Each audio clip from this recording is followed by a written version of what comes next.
জন্মের পর থেকে এখন পর্যন্ত যত রকম রিফর্ম সংস্কার হয়েছে বাংলাদেশের উন্নতির জন্য প্রত্যেকটা বিএনপির হাত ধরে হয়েছে। আপনারা শুধু ফেসবুকে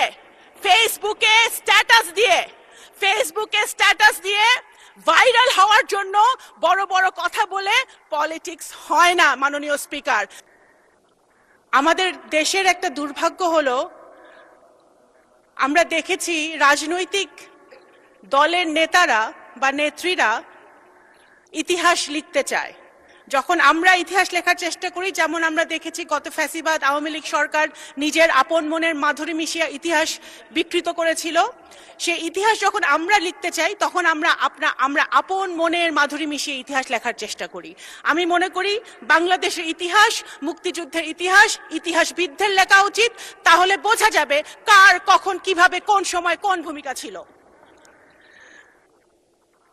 রাষ্ট্রপতির ভাষণ, কোন রাষ্ট্রপতির ভাষণ?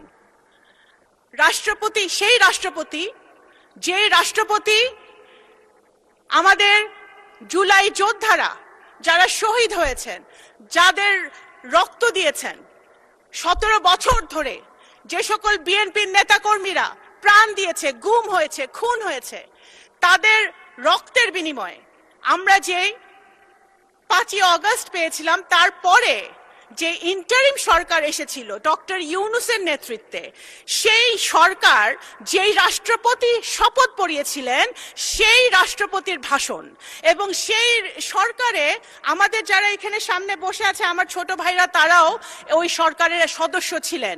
যদি রাষ্ট্রপতি অবৈধ হয়, যদি রাষ্ট্রপতির ভাষণ অবৈধ হয়, তাহলে তৎকালীন সরকারও কিন্তু অবৈধ হয় নাকি সেটা ভেবে দেখতে হবে। মজলুম কারা আমাদেরকে মজলুম বানিয়েছিল? গত ফ্যাসিবাদী সরকার যারা আমাদেরকে মজলুম বানিয়েছিল, সেই মজলুমের পার্লামেন্টে মজলুম দ্বারা নির্বাচিত রাষ্ট্রপতি এসে যখন ফ্যাসিবাদের বিরুদ্ধে কথা বলে, গুম খুনের বিরুদ্ধে কথা বলে, গণতন্ত্রের পক্ষে কথা বলে, শহীদ জিয়ার পক্ষে কথা বলে, বেগম খালেদা জিয়ার গুণগান গায়, বিএনপির গুণগান গায়, সেটা অবশ্যই আমাদের আন্দোলনের সার্থকতা। মাননীয় স্পিকার।